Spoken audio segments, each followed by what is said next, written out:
പ്രതീക്ഷയുണ്ട്. എപ്പോഴും നമ്മൾ മുന്നോട്ട് നല്ലത് നടക്കണം എന്നുള്ള രീതിയാണല്ലോ.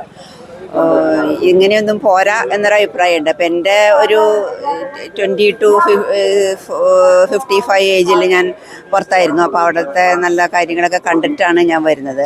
അതുപോലെ ഇവർ കുറേ പേര് അങ്ങോട്ട് പോകുന്നുണ്ട്, പലതും പഠിക്കാനെന്ന് പറയുന്നുണ്ട്. പക്ഷെ അതൊന്നും ഇവിടെ കാണുന്നില്ല. അങ്ങനെ ഒരു ഇത് ഞങ്ങളുടെ കൂട്ടത്തിൽ നമ്മൾ സംസാരിക്കാറുണ്ട്. BJPയുടെ ഒരു സാധ്യതകൾ എങ്ങനെയാണ് ഈ ഒരു മുനിസിപ്പാലിറ്റി? സാധ്യതകൾക്ക് കുറവൊന്നുമില്ല, അതൊക്കെ കിട്ടും. പക്ഷേ പറഞ്ഞ പോലെ എന്താ പറയുക, നമുക്ക് അറിയാൻ പറ്റില്ല എന്താണ് പിന്നീട് വരാൻ പോകുന്നതെന്നൊന്നും ഇപ്പം നമുക്ക് അറിയാൻ പറ്റില്ല. അത്രയധികം വിഷമത്തോടു കൂടി തന്നെയാണ്, ഹൃദയത്തിൽ നിന്നാണ് ഞാൻ സംസാരിക്കുന്നത്. ഏതെങ്കിലും ഒരു രാഷ്ട്രീയ പാർട്ടിയുടെ ഭാഗമായിട്ടൊന്നല്ല, ഒരു പൊതു സമൂഹത്തിൻ്റെ ഭാഗമായിട്ട് നിന്ന് ഒരു അധ്യാപകൻ എന്ന നിലയിലും സംസാരിക്കുകയാണ്. ഞാനൊക്കെ വിദ്യാലയത്തിലേക്ക് പോകുന്നതും ഈ വഴിക്ക് തന്നെയാണ്. വിദ്യാലയത്തിലേക്ക് പോകുന്നത് വളരെ ബുദ്ധിമുട്ട് സഹിച്ചാണ് ഈ വഴിക്ക് യാത്ര ചെയ്യുന്നത്.